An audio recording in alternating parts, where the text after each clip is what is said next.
Hi everyone, I'm Joanna Penn from the Creative Penn podcast, and today I'm interviewing Iain Broome. Iain is a novelist, professional copywriter and blogger based in UK. Iain has a popular blog for writers at writeforyourlife.net and he lives in Sheffield in England. So welcome Iain. Thank you very much. Hello. It's nice to be here. Thank you very much for asking me to come on. No, so let's talk about your novel, your 7-year novel, so A for Angelica. So tell us, just a little bit about the book and then also how you got an agent, because lots of people are interested in that. Yeah, of course. Well, first about the book, I guess it's. See, the problem is, it's taken me 7 years, and I still haven't found that perfect way of describing it. It's so difficult. Exactly, but it's literary fiction, and it's about a man whose wife's had her second stroke in 18 months, and the novel starts at that point where she's just had this second stroke, and he's the protagonist, and his wife is bedridden throughout the novel, pretty much. Well, she is, apart from the backstory, and so the crux of the novel really is how he deals with it, and he chooses not to tell anyone. So he's decided, because he's been through it all before, and all the hospital visits, all the sort of unpleasantness of it, he just can't handle going through it all again. He thinks that he can look after her himself, so he doesn't tell anyone that it's happened, and he keeps it secret. And as the novel unfolds, it's obviously that all unravels, and he is unable to keep it a secret. The reason he thinks that he can look after her is because in the 18 months in between, he developed this obsession for writing things down and making notes. So he has notes on everyone on the street, and he spends a lot of time stood by the window making notes on all his neighbours. And the notes are, hence the title is A is for Angelica. And Angelica is the woman that moves in across the road, and she becomes the catalyst for all his secrets unravelling. So it sounds quite macabre and quite dark, but there's lots of kind of jokes in there as well. Yeah, but it's quite an unusual topic. Yeah, no, it is. And so tell us about how you got an agent. How I got an agent, of course. Well, I wrote the novel under slightly unusual circumstances. I wrote the first 10,000 words as part of the MA, and that was kind of the first part that we get marked on. And we had what we call master classes, so people would come in from the industry. This is another valuable thing you get from doing these things. And we had an editor come in, and I can't remember who from, and she read the first page of my book, and a very old version of it, and she didn't have much to say about it. Just sort of said, "Yeah, it's fine." It wasn't supposed to be a critique. But then about 3 months later, I got a handwritten letter from a guy from Curtis Brown, it was then, and he said he'd been passed on this small extract, and could he see the rest. So I showed him the first 10,000 words. I had no idea what the rest of the novel was going to be like, or where I was going to go with it. And he liked the first 10,000 words, because make sure you show me when the whole thing was written. So I mean, that's a really unusual, unheard of thing to happen. I mean, a complete fluke to a degree. I mean, I think a lot of getting an agent and getting published is luck and being in the right place at the right time. So I wrote the rest of the novel all sort of over the course of 4 or 5 years, knowing that at the end of it I had an agent who was primed and ready to see it, and I met him. I went down to see them in their offices and all that kind of thing, which is quite exciting. I mean, that's quite an exciting and unusual thing to happen. But at the same time, it was a lot of pressure. It felt like a lot of pressure. So all the things that we talk about on our blogs, and certainly I do, about dips in confidence, about what to do if you can't get the ideas. It was like that, but times 10, because I knew that if I didn't do it, then I hadn't got anything to send to this agent. Anyway, this is to cut a slightly longer story short. He didn't want it at the end of it, which was fine. I mean, I was kind of prepared for it. I knew that there was no guarantees, but still, it was kind of like all this work, and the guy that I was supposed to be sending it to didn't want it. So in the end, I've just gone through a very typical, traditional, and I'm afraid to say fairly boring route. I have a friend who used to work for an agency in London, and she just sort of gave me a few suggestions of people who I could send it to, and so I did. I sent it to 2 or 3. didn't hear back from two of them, I don't think. And in the meantime, within about 2 weeks, one of the agencies I sent them to, T-Ball Jones, excuse me, got back to me straight away and said, "We love it. Can you send some more?" And I did. And then within about a month, I'd signed the contracts, and that was it. So a fairly traditional route, just find one, send them your manuscript, do what they ask for, and then hope for the best. Really. And how's it going? Sold it yet? No, it's on editors' desks at the moment, waiting to find out. But it's always been a slow process. But I think at the moment, people have got very little money, very little budget to spend on new fiction, especially.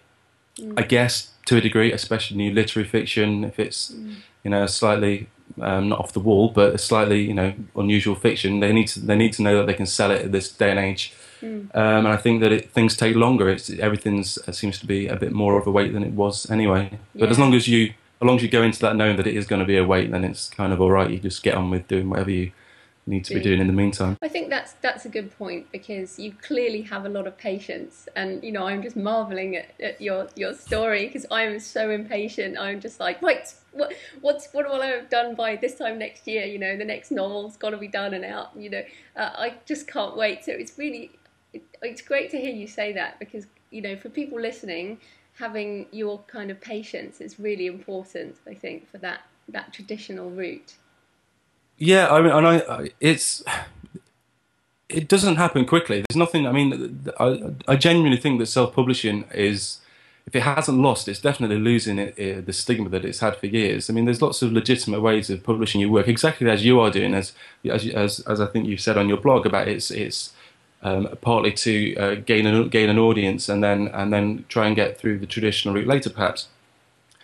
And it's a completely legitimate way of doing it. But I started writing this novel 6 or 7 years ago when there genuinely was a stigma, and it was, and I just wouldn't have been considered, and especially if you're on an MA writing course when everyone's all relatively hoity-toity, and it's frankly frowned upon. And that's not to say I frowned upon it, but it was never entered my head, because everyone, I could see that that's how people reacted to the idea of self-publishing. So in my head, I've always wanted to be published traditionally. I think I wrote recently on one of my websites that I can't believe I'm actually going to try and quote myself. That's very tragic, but I'll try anyway. But something along the lines of, I'd give up all the Kindle sales in the world to have my novel available in all formats possible, included in print in my local bookshop or something like that. And I think I do kind of feel that way. I'm quite a techno writer. I do all the podcasting, and I'm very much keeping up to date with what's going on with ebooks, and I read on my iPad, all that kind of thing. But I think deep down I'm still quite a traditional sort when it comes to just wanting my book to be published with a nice hardcover and that kind of thing.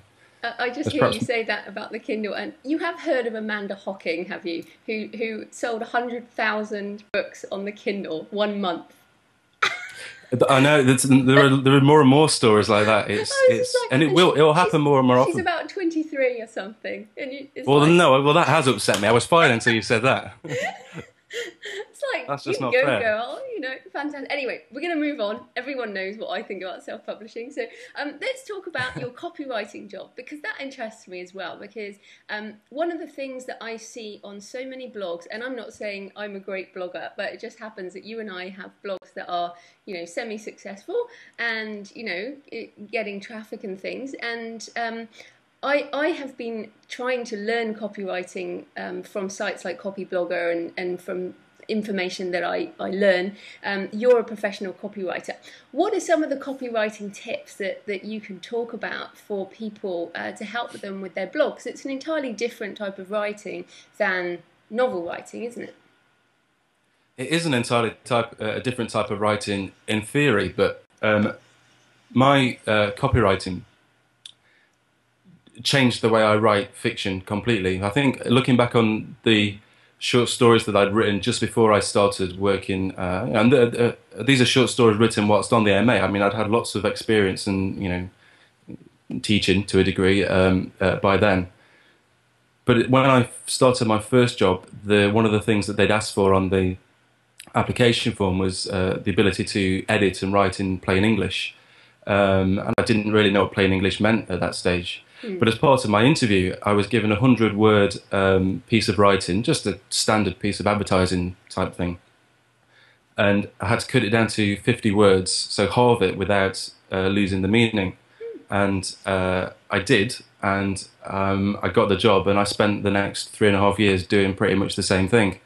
And doing that out of nowhere, I was able to go back to my fiction and just be absolutely ruthless with the editing. And I've got quite my novel is written in a fairly minimal sort of style, and that's not to say it's sort of simple. It's just that the language, it's quite straightforward language. One of my favourite author is Ray Carver, the American short story writer, and I just think that you can write beautiful sentences and paragraphs with just the most straightforward of words or sentence structures, and that came entirely. I'm not saying that I write beautiful sentences, but that ruthless editing came directly from becoming a copywriter.